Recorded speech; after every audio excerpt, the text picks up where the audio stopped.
à chacun, bonjour à chacune, j'espère que vous allez bien. Bienvenue à ce temps d'enseignement où nous allons poursuivre et clore normalement cette thématique que j'ai commencé à aborder avec vous il y a de nombreux mois maintenant, les dons du ministère.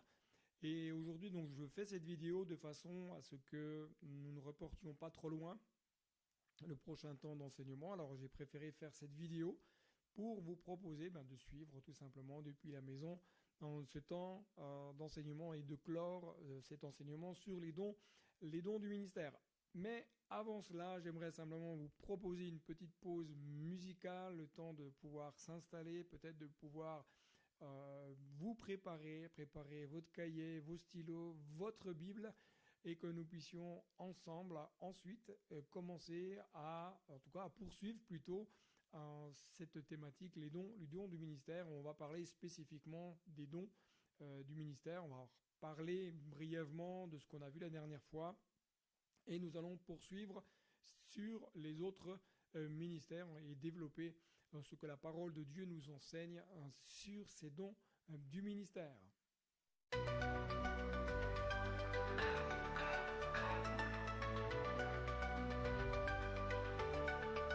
Je viens vers toi dans le secret, t'honorer au roi, soumettre ma vie. Rien n'est plus grand que ton nom, mon cœur prie pour que les nations reviennent à toi, Dieu éternel, te laisse régner pour une vie plus belle. Rien n'est plus grand que ton nom, mon cœur prie pour que les nations reviennent à toi, Dieu éternel, te laisse régner pour une vie plus belle.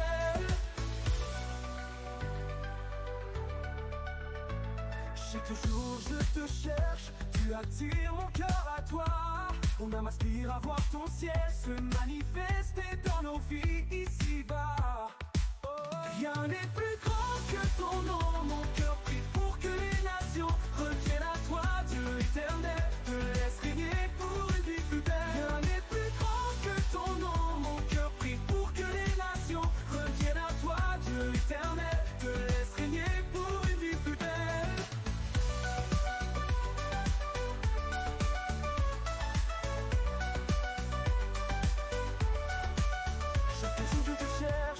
Tu attires mon cœur à toi. Mon âme aspire à voir ton ciel se manifester dans nos vies ici-bas. Ici-bas. Rien n'est plus grand que ton nom. Mon cœur prie pour que les nations reviennent à toi, Dieu éternel, te laisse régner pour une vie plus belle. Rien n'est plus grand que ton nom. Mon cœur prie pour que les nations reviennent à toi, Dieu éternel, te laisse régner pour une vie plus belle. Père, sauve nos familles à bas, guéris les cœurs brisés. Roi de gloire, que ta lumière brille, que ton feu en moi soit ravivé. Père, sauve nos familles à bas, guéris les cœurs brisés. Roi de gloire, que ta lumière brille, que ton feu en moi soit ravivé.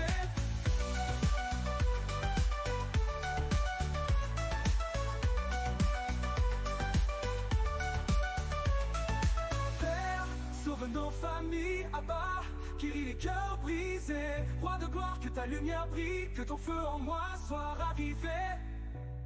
Oh, oh, oh,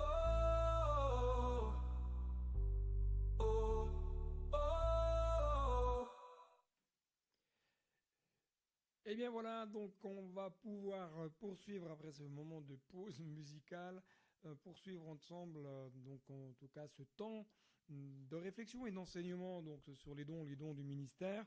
Bien entendu, vous pouvez poser vos questions, en soit en commentaire, en soit, je crois qu'il doit y avoir le lien pour envoyer votre question via le formulaire qui se retrouve dans la description de cette vidéo. Vous pouvez également, peut-être dans les commentaires, également partager peut-être des souhaits de sujets que vous aimeriez qu'ils soient traités. Donc n'hésitez pas à le faire dans les commentaires ou me le communiquer d'une autre manière. Alors, avant de démarrer, peut-être en tout cas de poursuivre ce qu'on a évoqué la dernière fois, si vous n'avez pas vu les autres enseignements, vous pouvez les retrouver dans la playlist. Comme ça, vous avez tout le loisir de pouvoir reprendre chaque vidéo à votre rythme, à votre convenance, reprendre des notes et puis m'envoyer des questions si il y a des questions qui viennent à votre cœur en fonction des vidéos. Kenneth Hagin va dire ceci, et j'en ai parlé la dernière fois, quand il parle de ces ministères, il parle donc des ministères d'Éphésiens 4, 11, il dit « Ces ministères ne se fondent pas sur des talents naturels ». Effectivement, hein, les dons du ministère, qu'ils soient apôtres, prophètes, évangélistes, ce ne sont pas des dons naturels, c'est vraiment un don de Dieu que Dieu accorde. Et c'est un appel de Dieu, c'est quelque chose que Dieu vient déposer dans le cœur d'hommes et de femmes pour exercer ce ministère en vue d'édifier l'Église. Et il va dire ceci, donc ce ne sont pas des talents naturels, mais ce sont des dons spirituels et surnaturels. Faute de s'en rendre compte, si les ministères eux-mêmes ne se rendent pas compte que chaque ministère don est un don surnaturel, et que l'Église ne s'en rend pas compte, il va y avoir comme des blocages ou des limitations dans l'exercice du ministère et des limitations également dans la vie de l'Église, dans la vision de l'Église, dans la croissance de l'Église. Et Kenneth Hagin va dire ceci, que faut de s'en rendre compte, l'Église et les ministères vont s'éloigner de cette vie surnaturelle et vont rester plus dans une vie du naturel ou dans une vie de l'intellectualisme, ce que je retrouve parfois dans certaines églises. On voit beaucoup d'enseignements intellectuels. Alors, c'est pas mauvais en soi, hein. La théologie, il y en faut, des temps de réflexion, il y en faut, mais on sent que ça reste vraiment quelque chose comme si on alimentait uniquement l'intellectuel, mais on ne cherchait pas à ce que le cœur soit transformé. Et Kenneth Hagin va donc souligner cela, et pour moi c'est très important de comprendre que le ministère et l'exercice du ministère, et ainsi que l'Église, doivent apprendre à vivre ces ministères et vivre l'Église avec une dimension de l'esprit. Autrement, eh bien, on retrouve des églises, malheureusement, au bout de 10, 20, 30 ans, toujours au même niveau, toujours avec les mêmes blocages, toujours avec les mêmes problématiques, parce qu'on vit plus dans le naturel que dans le surnaturel. On a vu que le fait d'exercer ce ministère, c'est quelque chose dont il faut s'efforcer. Paul va le dire, hein, d'ailleurs, à Timothée, « Efforce-toi de te présenter devant Dieu comme un homme qui a fait ses preuves, un ouvrier qui n'a pas à rougir. » Les ministères dons, c'est pas un travail, c'est une vocation, c'est un appel de Dieu en vue d'exercer ce à quoi Dieu nous appelle. On ne peut pas exercer le ministère, qu'il soit apôtre, prophète, évangéliste, pasteur ou enseignant, de façon légère. C'est quelque chose où on se donne entièrement, on est à 200% pour l'avancement du royaume de Dieu. Ce n'est pas nous qui faisons avancer les choses, c'est Dieu qui le fait à travers nos vies, on est d'accord. Mais néanmoins, le ministère ne peut pas se vivre à la légère. C'est quelque chose où on doit s'efforcer, il y a des efforts à faire dans la prière, dans le jeûne, dans le combat, dans l'écoute, dans l'étude de la parole, etc., etc. Le royaume de Dieu n'a rien à voir avec la culture du monde. C'est-à-dire, oui, effectivement, on ne peut pas servir Dieu à moitié. Et cela, c'est valable pour tout le monde. On ne peut pas faire porter cela qu'au ministère don. Chaque croyant doit prendre conscience qu'on ne peut pas servir Dieu à moitié. Et l'esprit de ce monde, justement, ce qui est à dénoncer, c'est qu'il tend à détourner les choses pour amener les croyants à dire et à penser qu'on n'a pas besoin de se donner entièrement, qu'il ne faut pas exagérer, qu'il faut avoir une vie équilibrée, que parfois c'est trop, etc. Alors, bien entendu, il y a tout un équilibre à avoir. Nous devons veiller à l'équilibre de notre santé, notre équilibre alimentaire, notre équilibre familial, notre équilibre professionnel, etc., etc., notre équilibre social. Mais néanmoins, on ne peut pas se retrancher derrière tout cela pour ne plus être acteur dans le royaume de Dieu. Nous avons été sauvés pour servir, nous n'avons pas été sauvés pour être servis. Donc, c'est quelque chose qui est à prendre, à mon sens, en considération.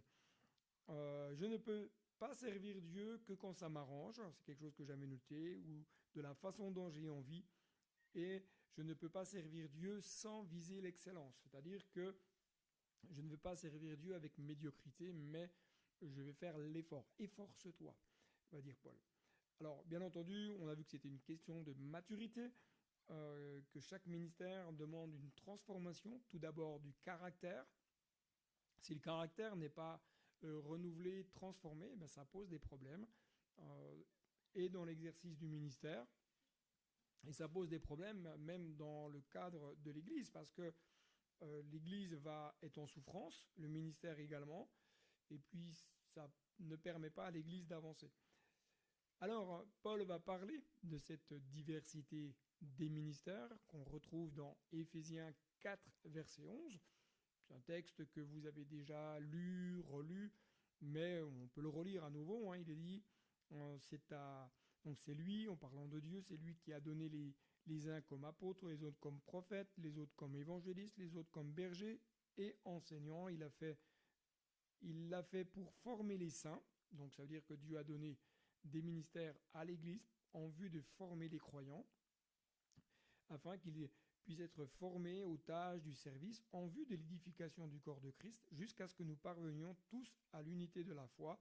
Donc l'importance, c'est l'unité, différents dons, différents ministères pour l'unité. Pas pour qu'il y ait une division que chacun tire de son côté. Le but, l'objectif, c'est que tous tirent la corde du même côté en vue de la victoire et de la connaissance du Fils de Dieu, de la maturité, de l'adulte, à la mesure de la stature parfaite de Christ. Et donc, pour que l'Église parvienne à cette stature, à cette maturité, Paul va dire clairement que Dieu va faire des dons aux hommes. Et ces dons-là, on les retrouve dans Éphésiens 4.11. Ce sont premièrement des apôtres, deuxièmement des prophètes, troisièmement des évangélistes, quatrièmement des pasteurs, cinquièmement des enseignants. Chacun de ces ministères a son importance, son rayon d'action, d'influence, et chaque ministère doit apprendre à fonctionner avec l'autre. Alors, on a vu la dernière fois, en tout cas c'était de façon imagée, on a appris que les 5 ministères pouvaient être comparés à ces pièces que l'on retrouve dans l'échiquier, sur un échiquier, l'apôtre comme étant comme la reine, le fou représentant le ministère de prophète. Je rappelle, je ne parle pas de l'exercice prophétique, je ne parle pas bien du ministère de prophète. Le cavalier, lui, peut être, en tout cas, ressemble au ministère d'évangéliste, le roi à celui du ministère pastoral, la tour, celui de l'enseignant, et les pions, qui est le 6e élément qu'on va aussi regarder, ce sont les croyants et chaque disciple. Alors, les dons de l'apôtre, on a vu qu'ils pouvaient être comparés à cette reine sur l'échiquier, parce que la reine, sur l'échiquier, c'est la seule pièce qui est capable de se déplacer dans tous les sens et avoir une liberté de mouvement plus importante que les autres. Le rôle de l'apôtre, il va être stratégique, on l'a vu ensemble, c'est que comme la reine, il va avoir donc cette capacité de se déplacer librement, à la fois horizontalement, à la fois verticalement et également en diagonale. Ça va symboliser quelque chose, ça va symboliser l'autorité spirituelle étendue de ce ministère d'apôtre qui va opérer dans différents domaines de la vie chrétienne. L'apôtre va avoir une vision d'ensemble. C'est-à-dire que les apôtres sont souvent comme des pionniers ouvrant des nouvelles voies pour l'Église, tout comme la reine est essentielle pour établir une stratégie et contrôler une large partie du jeu. Le don d'apostolat, le don d'apôtre, vient donc en tête de liste, mais cela ne veut pas dire qu'il est le ministère le plus important dans l'Église. Et cela, c'est important de bien le considérer, surtout, je dirais, vu la floraison des fois de personnes qui s'autoproclament, notamment apôtres, prophètes ou évangélistes ou pasteurs ou enseignants, etc.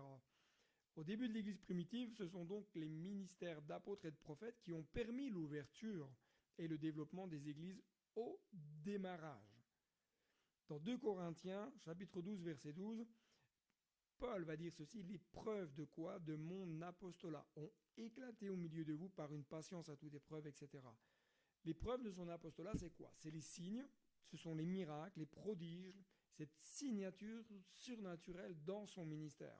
Nous pouvons donc dire que le ministère d'apôtre va s'éprouver et doit être éprouvé par le résultat qu'il fait. C'est-à-dire qu'il doit y avoir des signes, il doit y avoir des miracles, il doit y avoir des actions de l'esprit. S'il n'y a pas cela, c'est que ce n'est peut-être pas un ministère d'apôtre. Voilà. En tout cas, on ne va pas s'étendre davantage. Et si vous voulez en savoir plus, il faut revenir à la vidéo précédente où les choses ont pu être abordées. Le fou, on a vu ça. Alors, c'est pas que la personne a un problème émotionnel ou psychologique. Le fou, c'est la pièce qui est employée sur l'échiquier pour imager le ministère de prophète. Le prophète, ils ont vraiment une perspective unique. Ce sont des personnes des personnes qu'on ne peut pas mettre dans une case. On ne peut pas les enfermer dans une boîte. Par contre, ils ont une perspective unique. Ils vont discerner la volonté de Dieu, ils vont discerner la pensée de Dieu et ils vont la transmettre, la communiquer à l'Église en vue de l'amener à prendre la bonne direction ou à prendre les bonnes décisions. C'est donc un mouvement diagonal. Ça nous amène parfois à des interrogations. Des fois, on peut ne pas comprendre forcément le ministère de prophète parce que ce n'est pas cadré. Ça peut sortir de notre zone de confort. Ça peut être des déplacements un peu étonnants. Mais au-delà de l'apparence, le prophète va voir des choses que je dirais nous, peut-être, on va pas dire le commun des mortels, mais le croyant qui n'a pas ce ministère ou n'a pas cette fibre prophétique peut ne pas comprendre. Le prophète, lui, va voir des choses que d'autres ne voient pas. Il va avoir donc une intuition, il va recevoir des révélations. Et le prophète, il fait quoi? Il apporte le conseil de Dieu, il apporte la parole de Dieu et il éclaire sur des situations qui sont parfois complexes ou révélant des choses qui peuvent être cachées.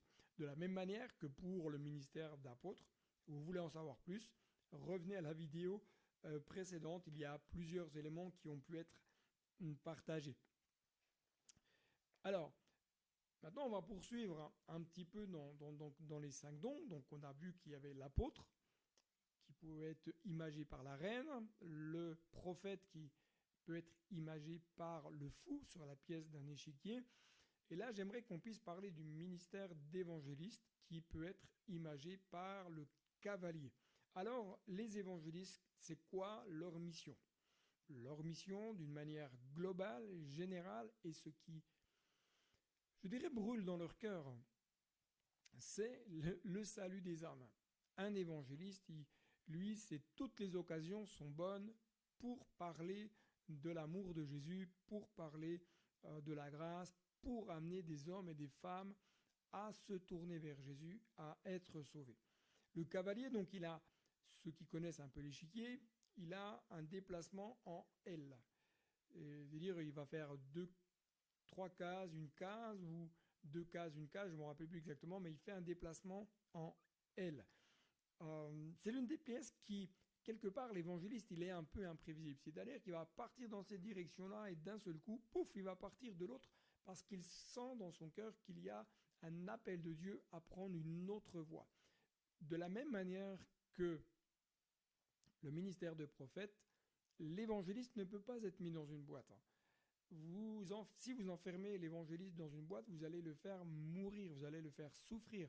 Si vous voulez l'enfermer dans une église, dans le sens où, en lui disant, ton rayon d'action ministérielle, il est uniquement dans l'église, il va être en souffrance et il peut même faire souffrir les autres.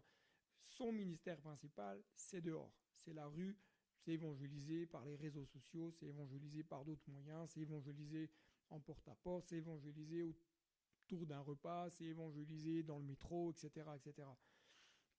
Son objectif, c'est quoi? C'est atteindre les cibles difficiles.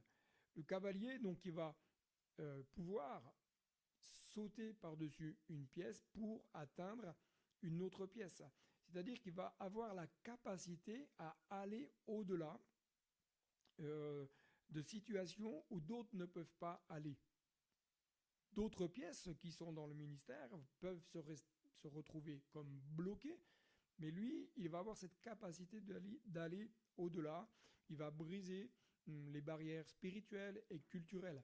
C'est-à-dire qu'il va avoir un impact rapide et précis, tout comme le cavalier peut menacer des pièces de façon inattendue, l'évangéliste va avoir un impact puissant et direct sur les cœurs.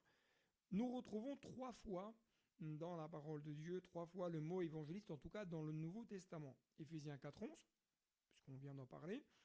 Acte 21, verset 8, lorsqu'on parle de Philippe l'évangéliste. Et de Timothée, lorsque Paul va dire à Timothée qu'il doit faire l'œuvre d'un évangéliste. Le mot évangéliste, c'est important de le noter, c'est celui qui annonce la bonne nouvelle, qui annonce le salut en Jésus-Christ. C'est son message principal. Je dirais que l'évangéliste, d'une manière générale, il parle de Jésus. Il parle de l'amour de Jésus, il parle de la grâce, il parle de la foi, il parle des œuvres de Jésus, de ce que Jésus peut faire et accomplir. Donc l'évangéliste, lui, va avoir un message assez central, c'est l'amour de Dieu manifesté en Jésus-Christ. Il va parler de la conséquence du péché, il va parler de la restauration par la puissance de Dieu, par la puissance de Jésus, il va parler de la guérison, il va parler de la délivrance, il va parler de la restauration des cœurs brisés, etc. Prêcher la bonne nouvelle du salut pour un évangéliste, c'est normal. Mais un évangéliste, pour qu'il soit complet, doit également prêcher la guérison. C'est-à-dire que c'est comme si un évangéliste prêche uniquement le salut sans la guérison, c'est comme si il y avait quelque chose qui était bancal. L'un ne va pas sans l'autre. Et d'ailleurs, on voit même que Jésus, lorsqu'il cheminait, il annonçait la bonne nouvelle, il guérissait les malades et il chassait les démons. C'était le package, je dirais quelque part, pour évangéliser, pour que le royaume de Dieu avance. Et c'est pour cela que l'évangéliste, à mon sens, doit se former à l'évangélisation, savoir communiquer avec des mots pertinents, sans culpabiliser, sans enfermer les gens dans une religion, sans amener les personnes à faire des choses sans conviction. L'évangéliste est là pour amener les personnes à prendre une décision avec Christ. Donc il doit se former à l'évangélisation, il doit se former également avec les différents moyens qu'on peut avoir aujourd'hui pour évangéliser. On n'évangélise plus comme il y a 40 ans. La société a changé, les besoins ont changé, les codes ont changé, les moyens de communication ont changé. Et on doit être alerte et saisir toutes les opportunités qui peuvent être bonnes pour pouvoir promouvoir le message de l'évangile. Mais un évangéliste également doit se former pour poursuivre le mandat, c'est-à-dire guérir les malades. Prier pour les personnes qui sont contactées. Leur partager l'amour de Jésus, c'est bien, mais leur partager l'amour de Jésus et de leur proposer de prier pour ces personnes qui ont besoin, c'est mieux. Ça leur permettra également de voir que Dieu les aime et que Dieu veut agir dans leur vie. Alors, on doit rappeler que Jésus est venu pour guérir les cœurs brisés. C'est ce que Luc nous rappelle dans l'évangile qu'il a écrit, au chapitre 4, verset 18. Nous rappeler que Jésus guérissait les malades, chassait les démons, etc., etc. Et rappeler que c'est par ces meurtrissures, les meurtrissures de Jésus, que nous avons été guéris. Donc c'est pour cela que le ministère d'évangéliste, il est très complémentaire dans une église, parce que un apôtre n'est pas évangéliste en soi, et bien sûr il peut faire l'œuvre d'un évangéliste, il peut parler de Jésus, il peut mettre en place des campagnes d'évangélisation, etc. Mais si dans le sein même de l'église, il y a des personnes qui ont un cœur, une âme, une fibre évangéliste, il est important de pouvoir les libérer pour qu'ils puissent aller chercher, sauver ceux qui sont perdus et exercer leur mandat. Et l'évangéliste, lui, doit apprendre à collaborer avec les autres ministères. C'est pas un franc-tireur, il ne peut pas exercer son ministère comme voilà, bon lui semble.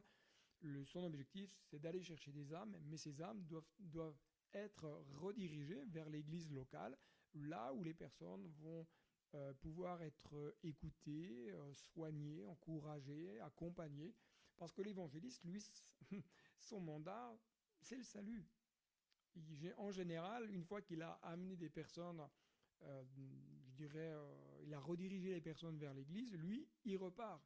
Il repart. Et c'est pour cela qu'il doit y avoir une complémentarité avec les autres ministères, c'est-à-dire l'apôtre, le prophète, le pasteur, l'enseignant. Il va amener la personne et il va quelque part confier la personne nouvelle qu'il a gagnée à Christ, il va la confier à des personnes dans l'église pour qu'elle soit accompagnée, qu'elle soit enseignée, qu'elle soit soutenue dans les moments parfois les plus difficiles. Et lui, l'évangéliste, il repart de façon naturelle, il repart dans la rue et va de nouveau chercher des âmes. Et d'ailleurs, l'évangéliste, ce qui peut être intéressant dans le cadre d'une église, c'est qu'il développe ce ministère d'évangéliste. Comment il peut mettre en place des campagnes d'évangélisation, des journées ou des soirées d'évangélisation avec un message d'évangélisation, des temps de prière pour les malades. Comment des campagnes d'évangélisation peuvent être organisées avec différents événements pour gagner des âmes à Christ. Et ça, c'est ça qui est important, c'est que ces ministères-là, comme tous les autres ministères, doivent être libérés dans ce qu'ils ont reçu. Pas dans le formalisme disant il n'y a que le ministère de pasteur. Ça ne peut pas marcher. Alors, les caractéristiques d'un ministère d'évangéliste, c'est qu'il prêche la parole, les miracles vont accompagner sa prédication, va gagner des foules, va conduire les personnes à se tourner vers Jésus, et l'évangéliste sait qu'il a besoin des autres ministères. Alors, maintenant, on va parler donc d'un ministère qui est le plus répandu, c'est le ministère pastoral. Le ministère pastoral, il y a aussi cet héritage en France, parce qu'on a mis beaucoup de pasteurs à la tête d'église, parce qu'on s'est dit il faut prendre soin des gens, il faut accompagner, etc.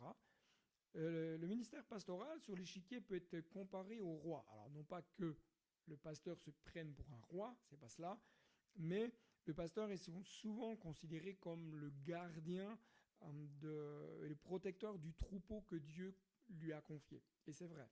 Le roi, bien qu'il ne puisse pas se déplacer aussi rapidement que l'évangéliste, qu'il ne puisse pas sauter par-dessus les pièces comme le fait le cavalier, en tout cas ça c'est l'évangéliste, mais qu'il ne puisse pas se déplacer en diagonale comme le prophète plutôt, ou comme la reine qui est l'apôtre, son rôle, le rôle de pasteur, c'est un rôle de protection. Le pasteur, c'est un berger, il prend soin du troupeau, il veille sur le troupeau, il veille sur le peuple de Dieu, c'est-à-dire qu'il va veiller à sa sécurité, il va veiller à son alimentation, il va veiller à ce que les animaux sauvages ne viennent pas en dérober une ou en blesser une.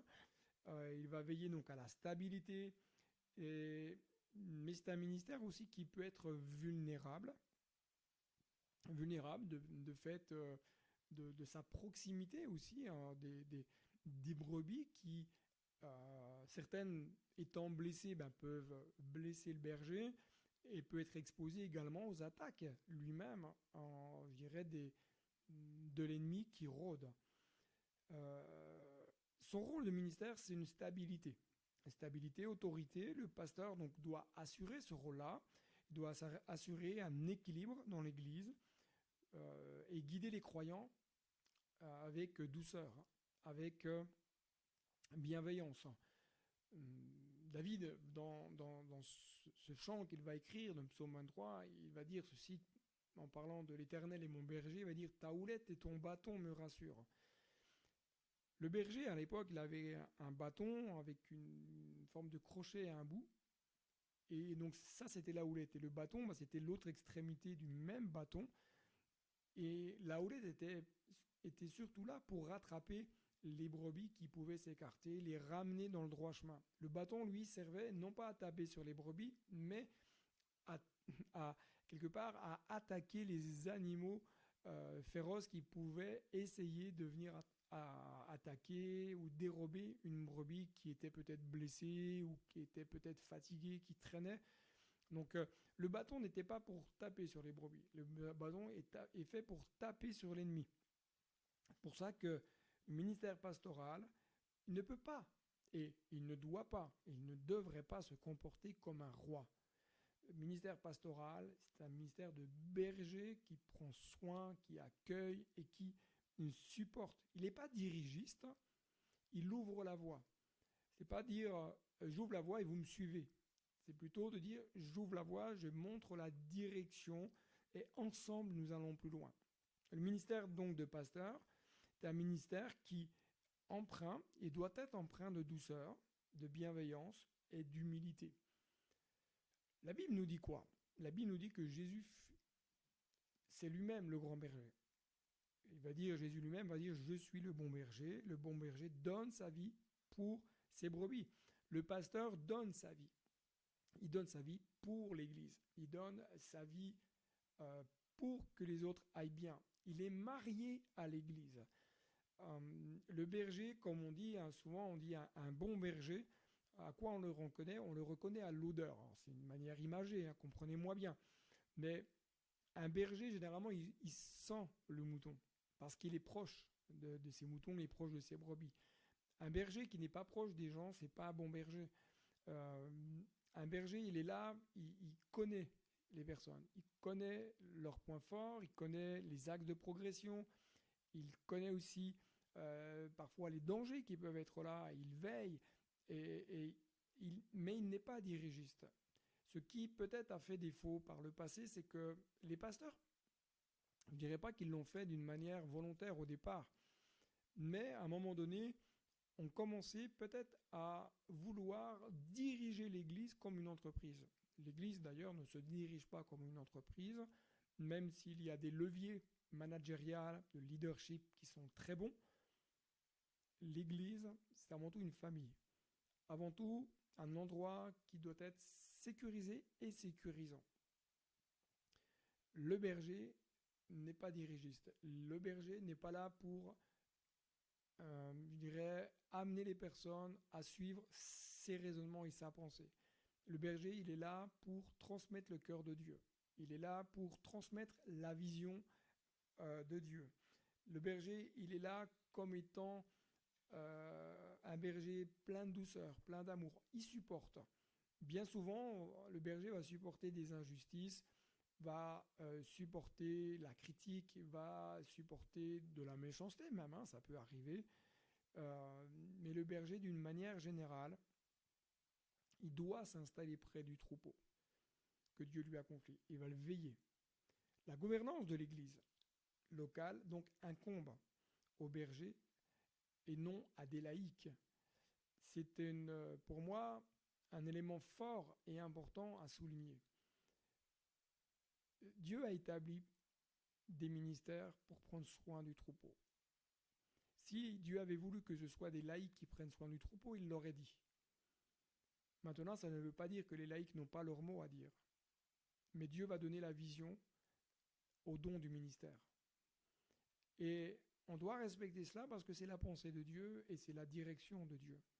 Le ministère pastoral a besoin donc d'un revêtement de puissance pour exercer son ministère. L'exercice du ministère, et d'ailleurs pour moi et ce quel qu'il soit, ne peut pas s'exercer sans la puissance du Saint-Esprit, sans la puissance de Dieu. Le ministère doit s'exercer avec une démonstration, puissance. Guérison, miracle, délivrance, restauration, baptême de l'Esprit, etc., etc. Paul va dire dans l'Épître aux Corinthiens, « Ma parole et ma prédication ne reposaient pas sur des discours persuasifs. » Et pourtant, Paul aurait pu le faire. On considère que Paul avait 3-4 doctorats, il aurait pu se retrancher derrière la connaissance, derrière toutes les années d'études qu'il avait. Mais Paul va dire, c'est pas les discours, c'est pas derrière les discours que je vais me retrancher, mais ma prédication, elle reposait sur la démonstration d'esprit et de puissance. Les ministères ont besoin de cela, ont besoin de comprendre qu'ils doivent exercer un ministère avec puissance. et la puissance du Saint-Esprit. Le ministère du pasteur donc va veiller, il va prendre la parole, il doit vivre sans compromis, il doit être exemplaire, il doit être sérieux, travailler à l'excellence. Mais j'aimerais aussi dire que le ministère pastoral n'est pas parfait, comme les autres ministères d'ailleurs. Souvent, on a placé par le passé les ministères sur des piédestals. Certains en ont profité, malheureusement. En ont profité et se sont assis quelque part sur leur zone de confort, se sont assis sur une incompréhension et ont profité de cela. Mais le ministère pastoral, c'est quelque chose de très sérieux, comme les autres ministères. On ne peut pas le prendre à la légère. Le ministère pastoral doit être exercé droitement. Il n'est pas abusif, il n'est pas manipulateur, il ne met pas la pression sur les gens, il ne s'enrichit pas sur le dos des croyants. Malheureusement, on sait que dans le monde, d'une manière générale, il y a des personnes qui se sont autoproclamées. C'est pour cela que nous devons veiller à certains types de ministères, en tout cas certaines personnes qui prétendent avoir reçu tel et tel ministère. Regardez les fruits, regardez comment les personnes sont, comment les personnes le vivent. Mais les ministères pastoraux sont quand même des hommes et restent défaillants. C'est pour cela que l'attachement, malgré tout, doit rester à Jésus. Le ministère pastoral va apprendre aussi à travailler avec les autres ministères, avec le ministère d'apôtres, le ministère de prophètes, le ministère d'évangélistes. Il ne peut pas prétendre avoir tout. Il doit accepter de travailler uniquement dans son registre, comme l'évangéliste doit accepter de travailler dans sa sphère d'action, comme le prophète et comme l'apôtre. Mais les uns avec les autres apprennent à travailler ensemble, apprennent à collaborer, apprennent à œuvrer ensemble en vue du salut des âmes et de l'édification du corps de Christ. Le 5e ministère, c'est donc cette tour qui va nous parler de l'enseignant. Alors, il est vrai que vous avez des pasteurs qui ont une fibre enseignante, d'autres pas du tout. Vous avez des pasteurs qui ont une fibre évangéliste, d'autres pas du tout. Vous avez des ministères pastoraux qui ont une fibre prophétique, d'autres pas du tout. C'est pour cela qu'il est difficile de demander à un ministère de rentrer dans une case peut-être qui ne lui correspond pas.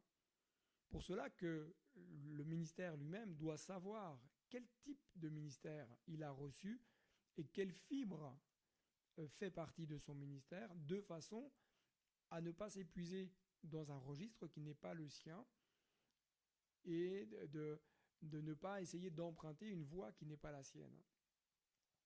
Mais force est de constater, en tout cas de ce que j'ai pu voir autour de moi, c'est qu'il y a des pasteurs qui ne sont pas pasteurs.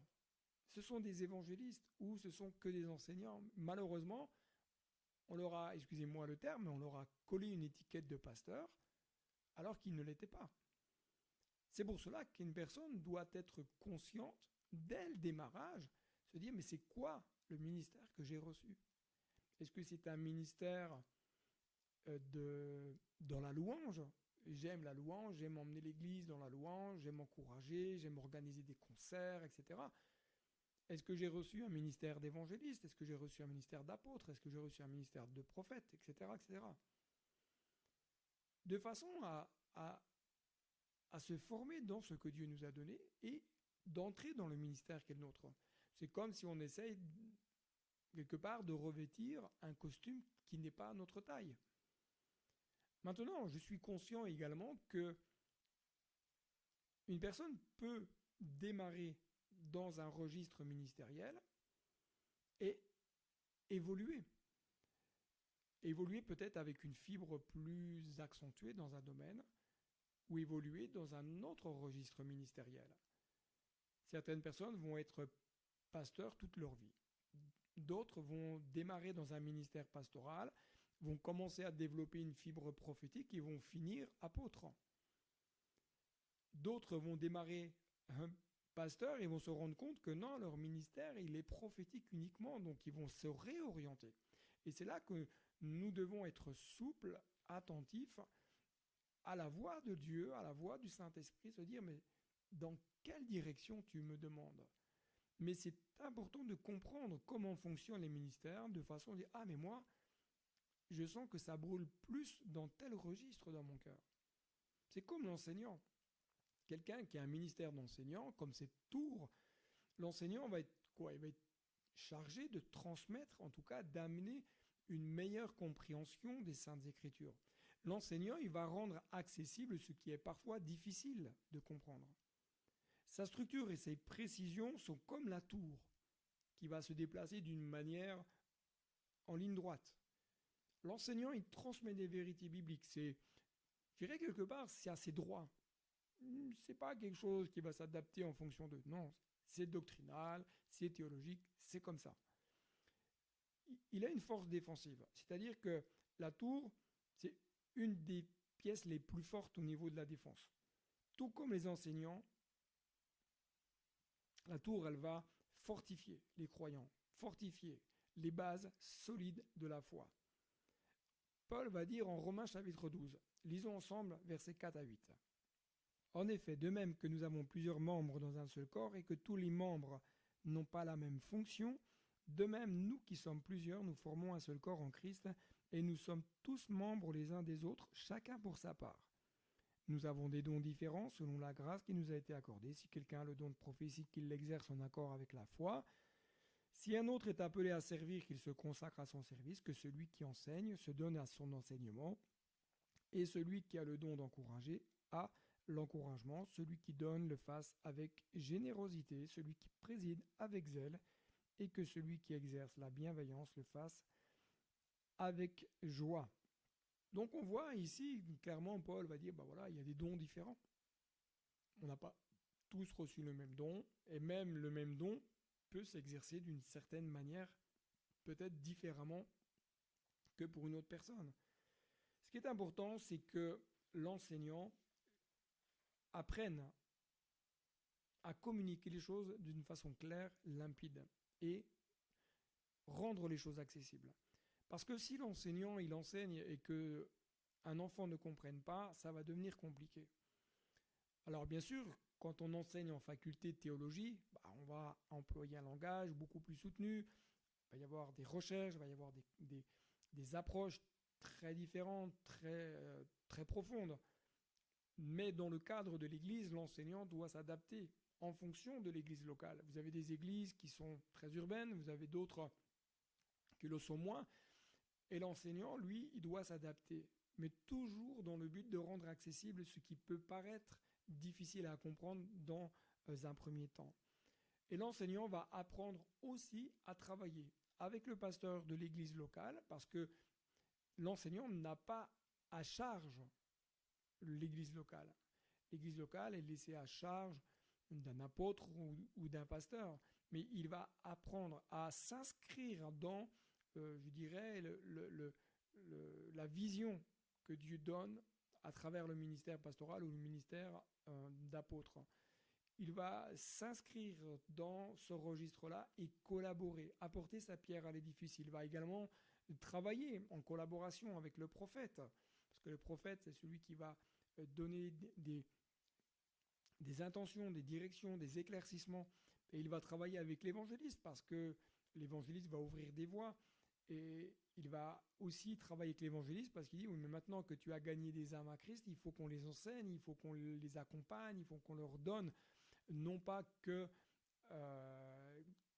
l'évangile, avec 4 points, ils ont besoin d'aller plus loin. Chaque ministère, donc, a une fonction unique et irremplaçable. Ça, c'est important que vous puissiez bien le garder. L'apôtre va établir la vision de Dieu pour l'Église, il va poser les fondations. Alors s'il n'y a pas d'apôtre, en général, ça va être le rôle du pasteur, mais on se rend compte que il va manquer quelque chose. Pour cela qu'il y a besoin de revenir, à mon sens, il y a besoin de revenir à un schéma apostolique. L'apôtre, il va poser la vision, pas la sienne, mais celle que Dieu va lui communiquer, lui transmettre, et l'apôtre va travailler avec les autres ministères de façon à mettre en place les choses. Le prophète va donner la direction claire, inspirée de Dieu, il dit voilà, Dieu nous ouvre cette voie dans cette direction et il va collaborer avec les autres ministères pour emmener l'Église. L'évangéliste va mobiliser les croyants pour atteindre les perdus. Le pasteur va nourrir, protéger le peuple. Et l'enseignant va édifier et renforcer les croyants dans la vérité biblique. Chaque croyant, donc, est appelé à accomplir ce à quoi Dieu l'appelle. Alors, bien entendu, nous ne sommes pas tous des dons du ministère, mais nous sommes tous et toutes appelés au ministère, c'est-à-dire à servir, et à servir dans ce que Dieu a placé dans notre cœur, et Dieu a placé des choses dans notre cœur depuis toute éternité. Ce ne sont pas des choses qui nous sont tombées comme ça, un matin on s'est levé, ben on nous dit pouf, tiens, si je faisais de la musique. Ce sont des choses que Dieu a données lorsqu'il a créé notre esprit. Dieu a créé notre esprit avec des dons, des talents et des choses qui étaient déjà existantes dans le ciel et elles nous ont accompagnés quand nous avons été envoyés sur terre. Tout ce qui vient dans notre cœur peut venir de différentes sources et ça c'est important qu'on puisse maintenant aborder ce point. Pourquoi ? Parce qu'on peut se retrouver influencé et pas forcément par de bonnes choses. Et c'est pour ça que c'est important de se dire, ok, il y a des choses qu'on peut recevoir dans notre cœur, un désir, un appel, une aspiration. Et il y a des choses qui peuvent venir de nous-mêmes, de notre propre pensée. C'est la première source qui peuvent alimenter notre cœur. Et ce n'est pas parce que nous avons à cœur de faire quelque chose, même pour Dieu, que ça vient de Dieu. Ça peut juste venir de notre compréhension, de notre soif, de nos désirs, de notre envie, etc., etc. C'est pour ça que nous devons faire attention à ce qui vient dans notre cœur, à l'analyser, le placer devant Dieu, dire Seigneur, voilà, j'ai à cœur tel projet, mais est-ce que c'est toi qui me le demandes ? Est-ce que c'est toi qui me le demandes ? Et si tu me le demandes, est-ce que c'est à moi de le faire ? Ou est-ce que c'est le moment de le faire ? Est-ce que c'est peut-être pour plus tard ? Et peut-être que tu me demandes de le faire, mais pas seul. Voilà, autant de questions qui sont importantes à se poser. La deuxième source de choses qui peuvent venir dans notre cœur, c'est une source spirituelle démoniaque. Alors, comprenez-moi bien, je ne suis pas en train de dire que tout ce qui traverse votre esprit est démoniaque. Mais il peut y avoir des choses qui sont insufflées par des démons. Les démons, eux, ils vont chercher à nous tromper. Ils vont chercher à nous faire prendre des chemins et des voies détournées, nous faire perdre du temps, vont essayer de nous détourner du plan de Dieu. Et pour ça, ils peuvent semer de la confusion, ils peuvent semer du trouble. Le diable, n'oublions pas qu'il se déguise en ange de lumière, donc il va essayer de faire croire que telle direction est bonne, que telle aspiration est bonne, que Dieu nous demande telle chose alors qu'il ne nous le demande pas. C'est pour cela que nous devons, chacun d'entre nous, veiller à ce qui alimente notre cœur. Parce que le diable, lorsqu'il va insuffler des choses, en général, c'est pour nous amener à la chute. Donc il va générer dans notre cœur des aspirations pour nous pousser à l'orgueil, pour nous pousser à la faute, pour faire grandir en nous des désirs personnels, des désirs d'ambition personnelle, des objectifs personnels. Et d'ailleurs, même parfois, il va dire, mais regarde, le pasteur a choisi telle personne, et pourquoi il ne t'a pas choisi toi, alors que tu es plus qualifié ? C'est pas normal, etc., etc. Et si on laisse ces pensées s'installer, eh bien ça va générer dans notre cœur une forme d'amertume, de rancœur anormale, et nous amener à peut-être même à dire des choses qui ne sont pas bonnes, et sur la personne, sur un frère, sur une sœur, ou sur le pasteur, ou sur l'Église. Nous devons veiller à cela.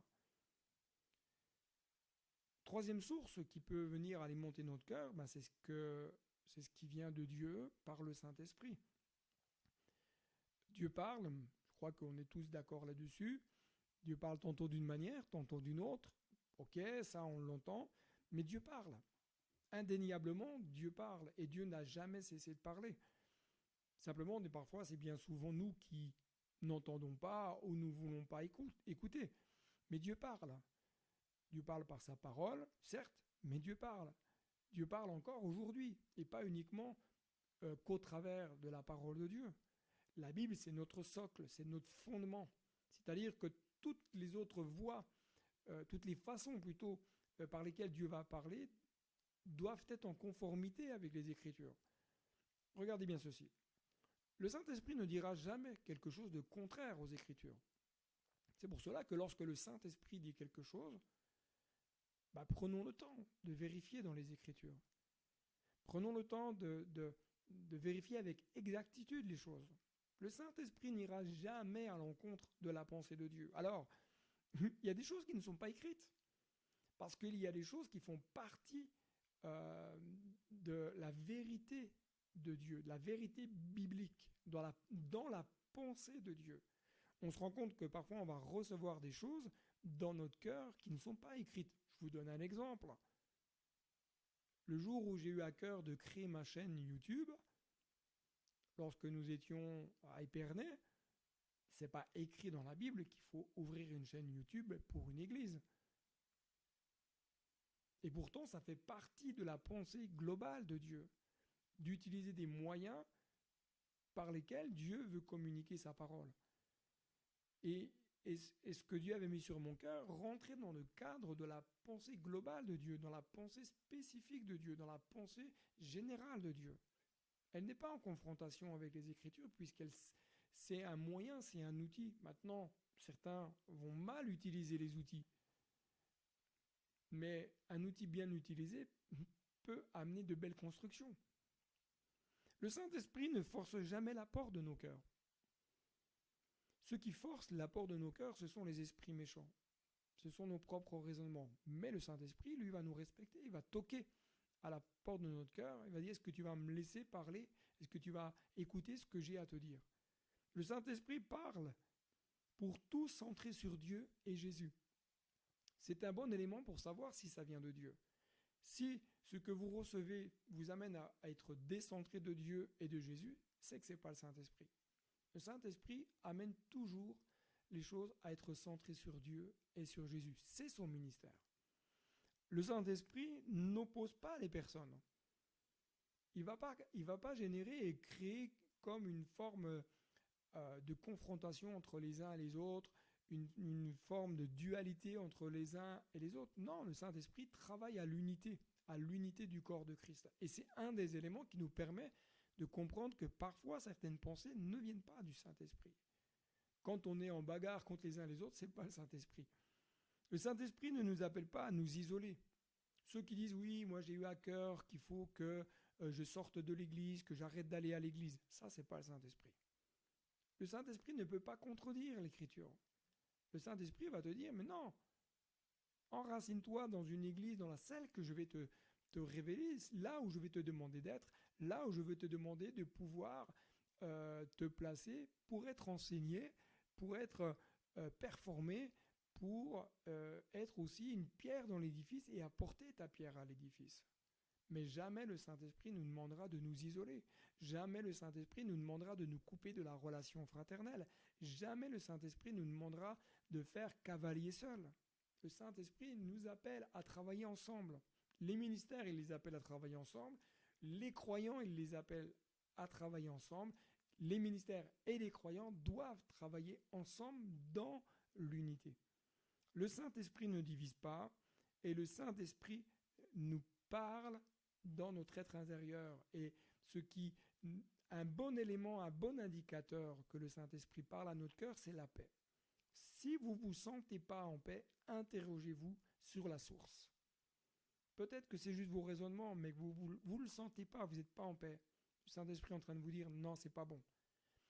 La source peut être démoniaque, mais forcément le Saint-Esprit va vous dire c'est pas bon. N'écoute pas, ne garde pas cela. Chaque croyant est donc appelé à laisser le Saint-Esprit parler dans son cœur. Alors oui, et ça je veux le rappeler, Dieu parle par sa parole.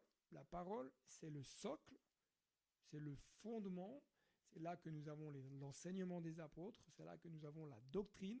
Et On ne peut pas se dédouaner de la parole de Dieu et Dieu nous ramène toujours à être ancrés dans la parole.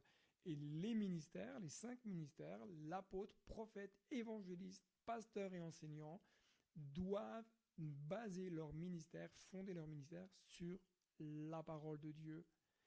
Ensuite, sur l'esprit de la révélation qui vient aussi avec. Parce que Dieu parle, tantôt d'une manière, tantôt d'une autre. Dieu parle par des chants, Dieu parle par la prédication, Dieu parle par les circonstances, Dieu parle par les dons spirituels, Dieu parle même par des inconvertis. Voilà, vous vous rendez compte? Alors, chaque croyant est appelé à remplir son mandat avec excellence.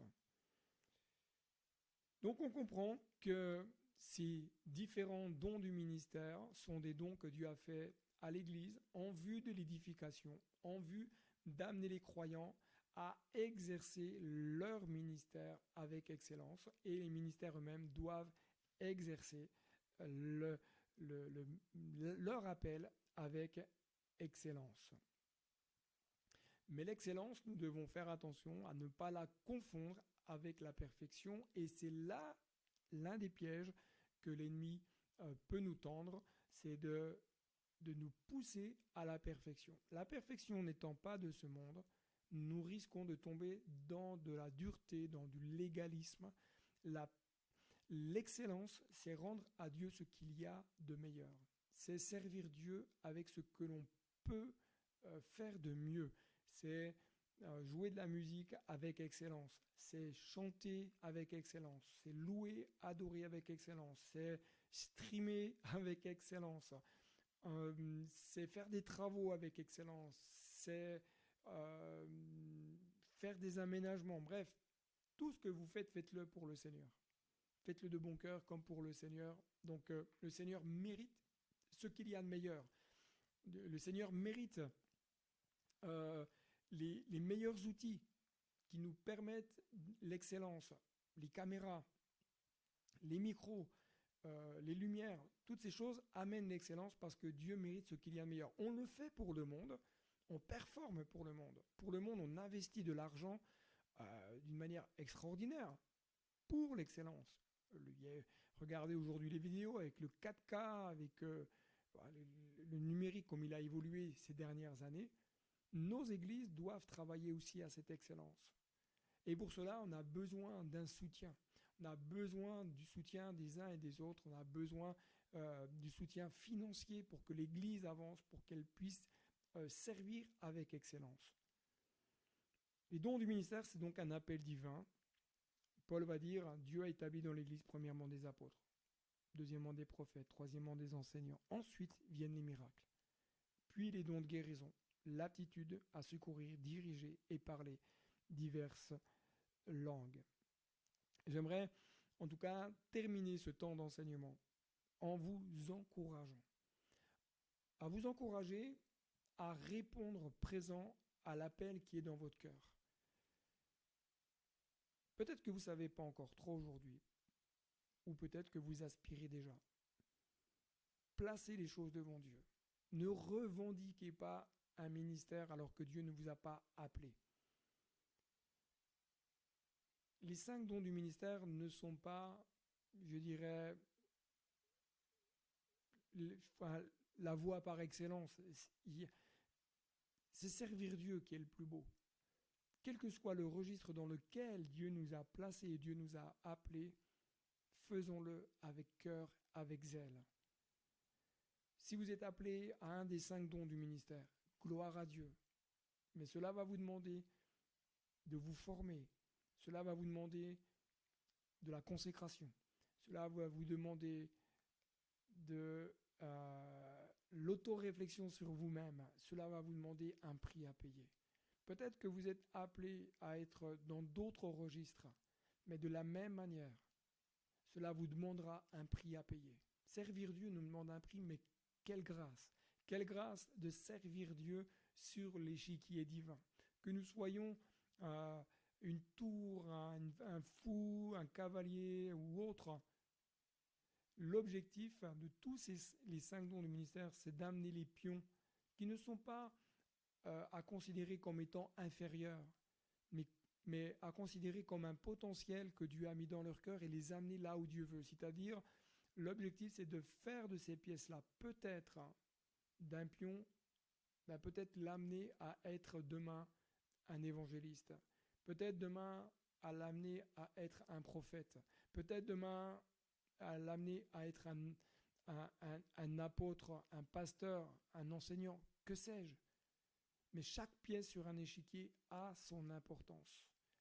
On est toutes et tous égaux aux yeux de Dieu. Nous sommes tous des hommes pécheurs, nous avons tous besoin de la grâce de Dieu, mais nous devons ne pas oublier que les dons que Dieu a faits sont différents les uns les autres et nous devons nous respecter nos différences, respecter qui est l'autre et prier pour que l'autre progresse, comme l'autre doit prier pour notre progression et ne pas chercher à imiter, ne pas chercher dans le sens à imiter, à revêtir un habit qui n'est pas le nôtre. Mais simplement dire Seigneur, utilise-moi dans ce que tu as mis dans mon cœur. Utilise-moi avec les dons et les talents que tu m'as donnés. Apprends-moi à les faire fructifier, à les mettre à ton service pour la gloire de Christ. Parce que tous ces dons du ministère servent à quoi? À l'avancement du royaume de Dieu pour la gloire de Jésus. Voilà, nous arrivons donc au terme de ce dernier temps d'enseignement sur les dons du ministère. J'espère que vraiment ça a pu vous enrichir. Vous pouvez revenir sur les différentes vidéos, peut-être les reprendre les unes après les autres, peut-être vous arrêter, reprendre des notes, prier, demander à Dieu de vous amener dans des temps de réflexion, des temps de compréhension et de demander au Saint-Esprit, Seigneur, ce qui brûle dans mon cœur, est-ce que c'est de toi ou est-ce que c'est pas de toi? Et comment je dois faire pour le mettre en œuvre? Où est-ce que tu m'attends? Quel est le registre où tu m'attends? Tout pour la gloire de Jésus. Que Dieu vous bénisse et comme je le dis très régulièrement à la fin de mes vidéos, n'oubliez pas, le meilleur est devant. Bye bye.